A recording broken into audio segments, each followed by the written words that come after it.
ranking every single MCU villain from worst to best. Yeah, that's right. I'm doing every single villain in the MCU. Disney Plus shows, movies, all of it. So buckle up, because there's like 40 something. I don't even know. I'm gonna have to put the numbers on the screen after. We're gonna be experiencing some turbulence in the beginning because we're going from worst to best, but stick with me. By the way, for the sake of arguments, I'm putting villains and antagonists together. Deal with it. And remember, this is just my ranking, so if you get all, well, actually, we do not care. But if you're cool about it, let me know how you would rank them down below. That might take a couple of comments. The worst villain in MCU history is Malekith. Bro's just evil Buddy the Elf. No motivation, no depth.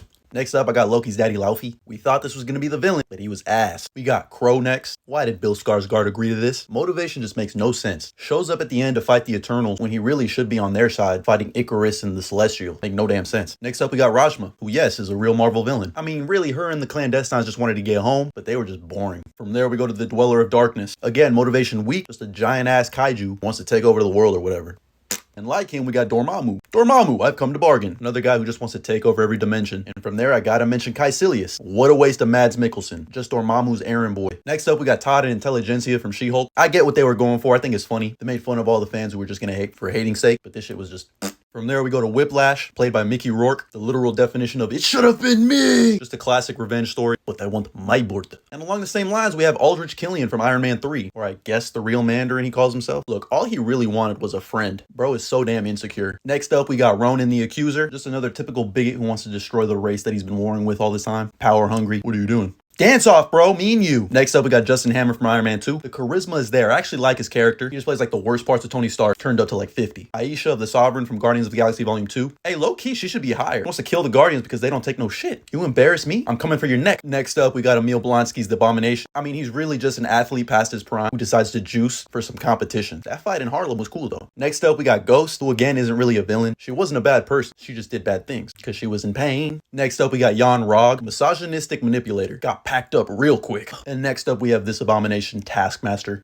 It's Antonia, it's not Tony Masters. And look, I get it. For the story they were trying to tell in Black Widow, it makes sense. But this is not Taskmaster. Along the same lines, we got the fake Mandarin, Trevor Slattery. I've actually come to really appreciate this character. Listen, he just answered a Craigslist ad and got paid. I would do the same. Pretty similar to Ironmonger. I'm going with Darren, aka Yellow Jacket. Same exact motivation, just jealous. And he low-key becomes cooler when he's MODOK. At least I get to die in Avenger. A quick editor's note because I forgot some villains, but how could I forget John Walker's US agent? This man quite literally used Cap's shield to decapitate a person while being recorded in public with everyone watching. Blood on his shield, blood on the flag. But then he quickly becomes an anti-hero. And I can't wait to see what he does in Thunderbolts. But if I had to put him somewhere, I'd say like... maybe 16. We also got Batroc the Leaper. He'll probably be lower tier. I mean, it is George St. Pierre, so I gotta put some respect on that man's name. But he never really gets a lot of dialogue, and he gets packed up real quick. Next up, we got Titania. I mean, do you blame me for forgetting about her? She's kind of a joke, but I mean, that's the whole point of her character, is to be like this kind of Kim Kardashian if she got superpowers villain. But she'd definitely be lower tier. I don't know what exact number I'd have her, but she's definitely lower. The same goes for Curse, who is pretty badass looking and he's strong as shit, but he's just not as cool as he is in the comics. He doesn't get much to do.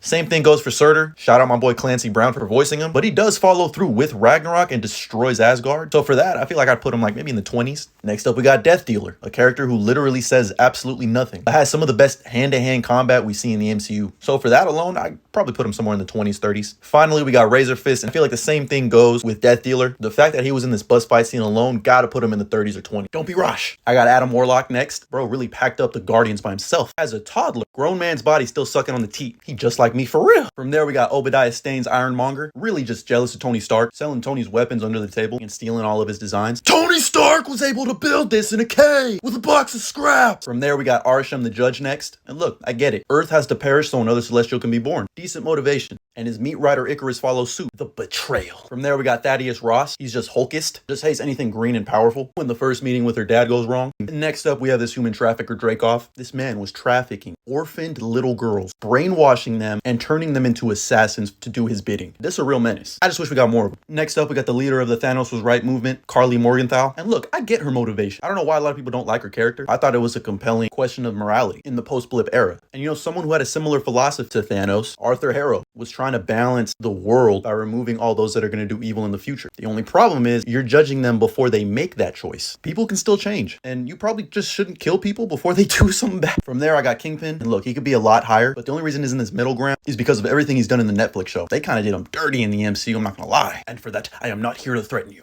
I'm here to kill you. You embarrassed me in front of Vanessa. Next up, I got Agatha. And if you really think about it, she created the evil Scarlet Witch. If she wasn't so nosy, the Darkhold would have never have gotten in Wanda's hands. Mind your business. Next up, we got Alexander Pierce, just a modern day Nazi. And from there, we got the Red Skull, just a super Nazi. Has gotten so far ahead of the curve that he just said, fuck regular humans, super soldiers are like the dominant race. Menace. Next up, we got Ulysses Claw. What he did to Wakanda, the shit he was talking to T'Challa. It's Andy Serkis, I just love him. From there, we got Ego, the ultimate Sigma male. Dude wanted to find if there was more life, didn't like it and said, fuck it, everything's just gonna be me. From there, we go to Kang the Conqueror. Decent introduction, room to grow, but he's more of a menace in real life than he is in the movies. I'm just playing, don't come for me. Next up, I got the Winter Soldier. When Bucky's brainwashed, you need to get this man a Snickers. From there, we got Ultron. Bro spent a minute on Twitter and said, yep, this place has to go. And I low-key agree with him. We as humans are going to be our own downfall. ChatGPT is the first step. From there, we got Hela, because she's hella fine. God damn, Kate Blanchett. Next up, we got Gore the God Butcher. And as someone who has read Jason Aaron's run, that's the sole reason I have him this high. Because all the cool shit kind of happens off screen. He only kills one god. But Christian Bale did enough to make this performance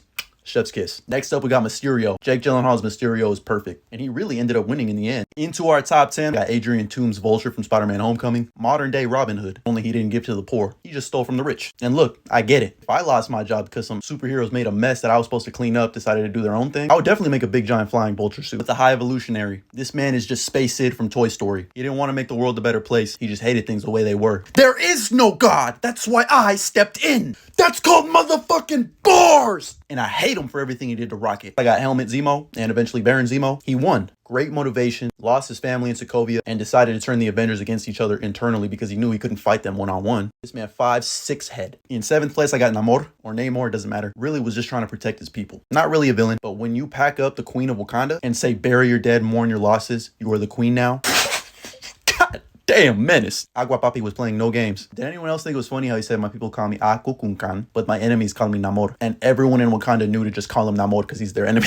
In 6th place, I got Wenwu, aka the real Mandarin, stood up. Look, he did everything he did out of love for his wife. Now, in the beginning, he kind of conquered things. He's kind of like the reverse Ego. Accomplished everything he wanted to accomplish, but instead of saying, hey, fuck it, more for me, he said, I'm in love now and I want to settle down. And when that gets taken away from him, loses his mind. I just love Tony Leung. In 5th place, I got Loki, and I know he could be a lot higher, but I think of him less as a villain now that he's got his own Disney Plus series and he's much more heroic. But in those early stages, Tom Hiddleston's Loki's top tier, and he really just wants the throne to prove himself that he actually belongs to be an Asgardian. In 4th place, I got Wanda Maximoff, or the Scarlet Witch. After everything she did in Multiverse of Madness, and come to think of it, what she did in WandaVision, enslaving that town, she's a top tier menace. Your children, do they have a mother? Yes. Good, then someone will be left to raise them.